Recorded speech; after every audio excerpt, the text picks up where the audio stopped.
A 5-year-old can spend 20 minutes asking why the sky is blue. A 16-year-old can walk into a room and suddenly become painfully aware of where everyone is looking. A 30-year-old can spend an entire night thinking about a mortgage, a career, a relationship, or whether they're building the right life. A 50-year-old may face the same problem they once found overwhelming and simply say, "I've seen this before." And an 80-year-old can remember something that happened 60 years ago with an emotional detail that feels almost as real as yesterday. They're all human. They're all connected. And yet, they're not experiencing the world with the same mind. That's the strange part about growing older. You don't wake up one morning and become a completely different person. Your memories are still there. Your personality may still feel familiar. You recognize your face in the mirror. But underneath that continuity, something has been changing the entire time. The brain that looked at the world as a child isn't the same brain making decisions in adulthood, and the older brain isn't simply a slower version of the younger one. Different abilities develop at different times. Some become stronger, some become less efficient, some barely change, and some become useful in ways they couldn't have been earlier in life. So if you're technically the same person you've always been, why can your mind feel so different at different ages? The answer begins with something surprisingly simple.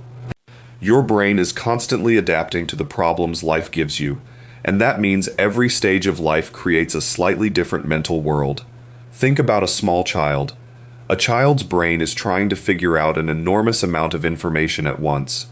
What does this object do? Why did that person react like that? What happens if I touch this? Why can't I do that? Why? Adults sometimes hear endless questions and think the child is being difficult, but underneath those questions is something remarkable. The child is building a model of reality. Imagine a 4-year-old watching someone turn on a light. At first, the light simply appears. Then the child learns that pressing the switch makes it happen. Later, they learn that the switch is connected to electricity. They don't need to understand electrical engineering. They just need to build a workable explanation of how the world behaves. And children do this constantly. They explore. They imitate. They watch faces. They copy sounds. They test boundaries.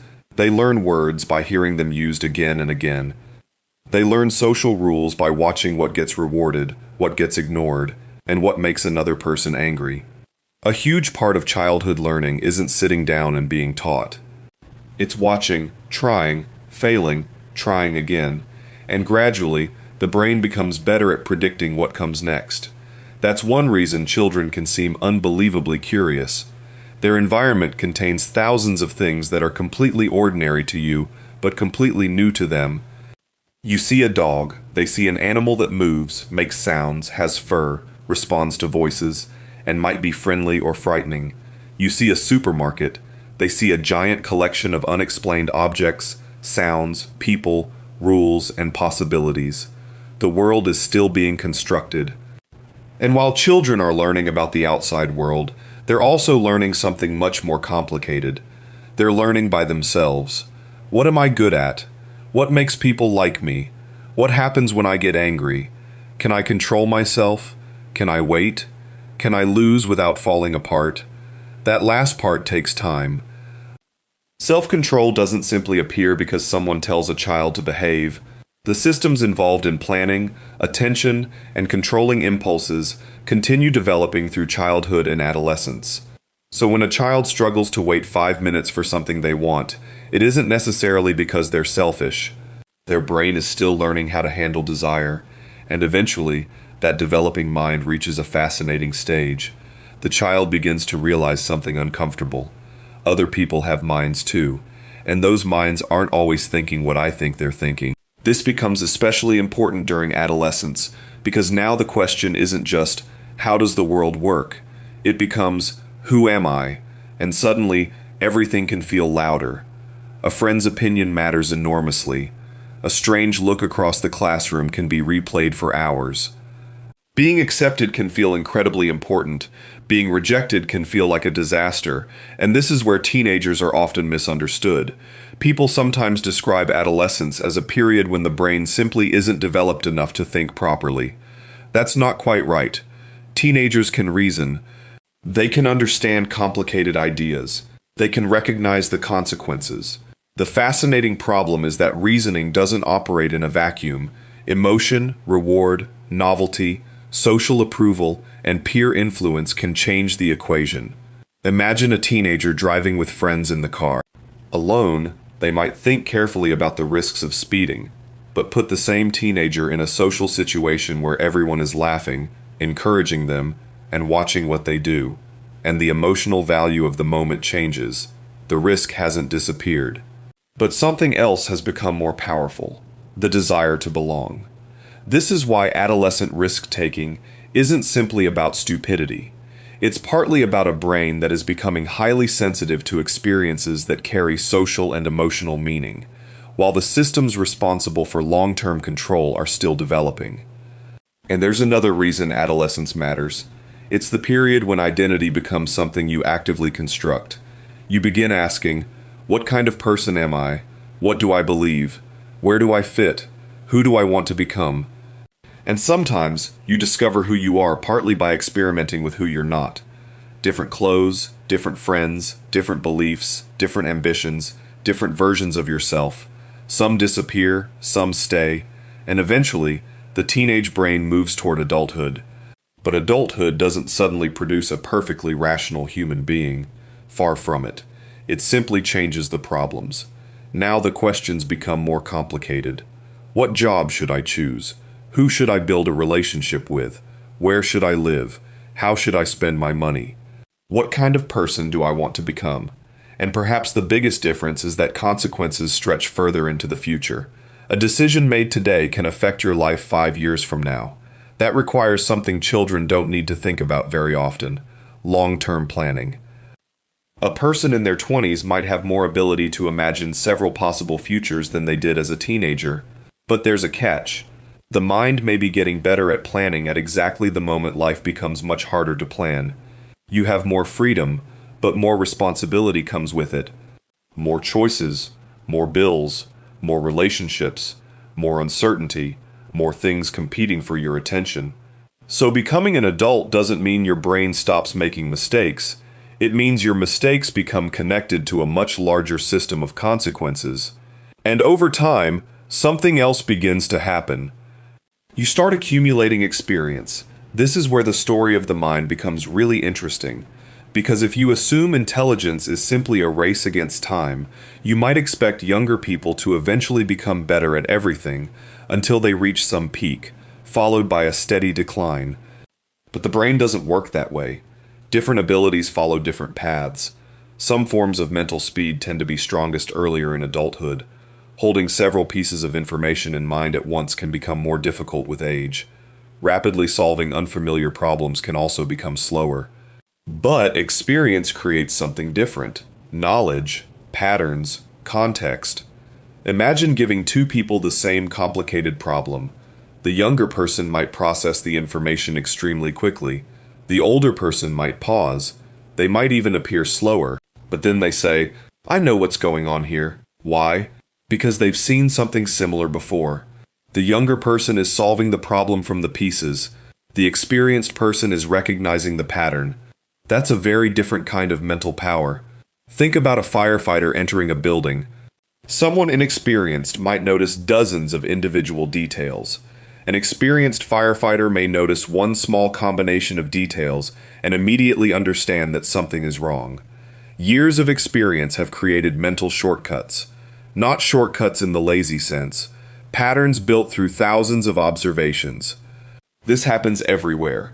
A good teacher can sense when a student isn't actually confused about the lesson, but is embarrassed to ask a question. An experienced manager may recognize that a disagreement between two employees isn't really about the issue they're arguing over. A parent with several decades of experience may hear a certain tone of voice and know their child is hiding something. Experience changes what you notice, and that can change how you think. This is why being slower at one mental task doesn't necessarily mean being worse at thinking.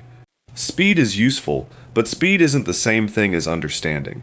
Sometimes the most valuable mental ability is knowing which details don't matter, and that ability can come from experience. Middle age can also bring another shift. Priorities often become clearer. When you're younger, possibilities can feel endless. You may want to try everything. As responsibilities grow, the mind has to become more selective. You can't give equal attention to every problem. You have to decide what deserves your energy, and that can be mentally exhausting.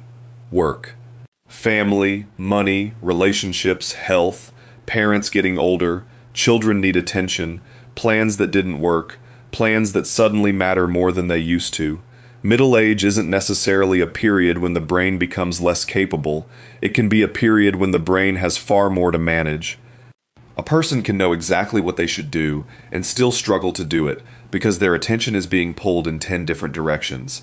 That's an important distinction. Sometimes what looks like poor decision making is actually mental overload. And then we reach older adulthood. This is where conversations about the brain often become unnecessarily gloomy. Yes, aging can bring changes, processing speed can slow, working memory can become less efficient. Some forms of attention and rapid problem solving may become more difficult. But that is only part of the story. Vocabulary and accumulated knowledge can remain strong. Experience doesn't suddenly disappear. Emotional understanding can remain valuable, and some people become better at recognizing what deserves attention and what doesn't. This is the difference between two broad kinds of mental ability. One depends heavily on quickly processing new information. The other draws from what you've already learned. You could think of the first as mental horsepower. The second is more like a library. With age, the horsepower may decrease somewhat, but the library can become enormous. And sometimes, the library matters more. Consider an older person giving advice about a difficult relationship. They may not remember every detail of what happened last Tuesday, but they may understand the emotional pattern because they've lived through disappointment, reconciliation, grief, friendship, conflict, and change. They have context, and context is something raw intelligence can't simply manufacture. A younger mind might ask, "What is happening?" An experienced mind may ask, "Have I seen this before?" That difference can be enormous, and it leads to one of the most interesting contradictions about aging.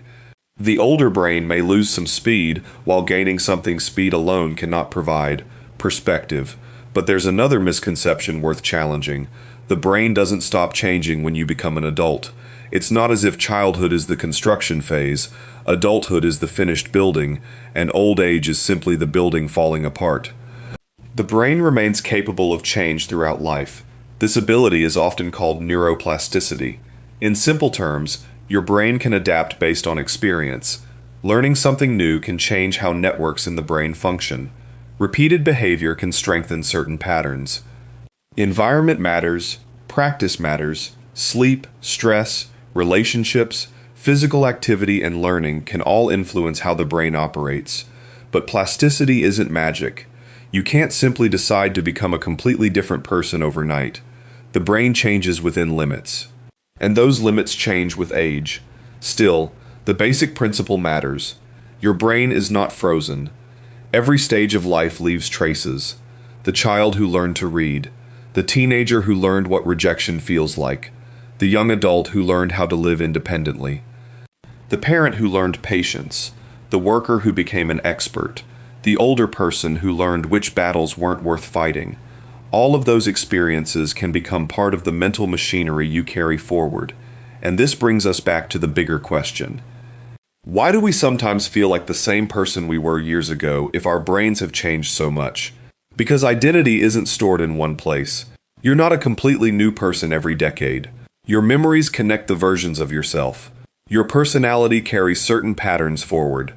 Your relationships remind you who you've been, and your stories create a sense of continuity. You can look at a photograph of yourself at 7 years old and immediately think, "That's me," even though almost everything about your life has changed. The face, the body, the environment, the knowledge, the responsibilities, the brain itself. And yet something remains. A thread. Maybe that's what makes human development so fascinating. Growing older isn't simply becoming smarter, then slower. It's a series of trade-offs. A child has extraordinary capacity for learning but little experience. A teenager gains powerful reasoning abilities while emotion and social pressure can become especially intense. A young adult develops greater independence and long-term planning while facing an enormous amount of uncertainty. A middle-aged person may have less mental speed in some areas, but far more knowledge and pattern recognition. An older person may experience declines in certain abilities while retaining enormous stores of knowledge, experience, and emotional understanding. None of these stages is simply better. They're different solutions to different problems. A child needs to learn, how does this world work? An adolescent often wrestles with, who am I and where do I belong? A young adult asks, what kind of life am I going to build? Middle age can bring a quieter question, what actually matters? And later in life, another question may emerge, what have I learned, and what is worth carrying forward? These aren't strict rules. People don't all move through life in the same psychological order. Some adults remain adventurous. Some teenagers are remarkably cautious. Some older people are constantly learning new things. Human beings don't fit neatly into boxes, but there is a pattern underneath all of it. The mind keeps adapting to the problems life places in front of it, and perhaps that's why the 5-year-old version of you and the person listening to this right now can feel like the same person, while thinking about the world in completely different ways. The 5-year-old needed to discover the rules. The teenager needed to discover identity. The young adult needed to discover independence. The middle-aged person may need to decide what deserves their limited attention, and the older person may begin looking backward, connecting experiences that once seemed unrelated. Different questions, different pressures, different mental tools. One continuous human life. So when you look at someone much younger than you, it may be worth remembering that you're not simply looking at an unfinished adult. You're looking at a mind solving a different set of problems. And when you look at someone much older, you're not necessarily looking at a diminished version of the person they once were. You're looking at a mind that may have lost some speed while gaining decades of context. And when you look at yourself, you might realize something even stranger. You have already lived through several different versions of your own mind. The child, the teenager, the young adult, the person you became after your biggest mistakes, the person you became after your biggest losses, the person you became after discovering what mattered. They are all still part of you. Growing older doesn't simply mean losing the mind you once had. It means carrying one mind through many different versions of life. And perhaps the most fascinating thing isn't that the brain changes, it's that somehow, through all those changes, we continue to recognize ourselves. If you enjoy discovering the hidden psychology behind ordinary human behavior, subscribe to the Prime Epoch. Because there are still many strange things your mind does every day, including some that you may never notice until you understand why they're happening. And the next time you catch yourself thinking, why do I keep doing this? There may be a much deeper answer than you expect.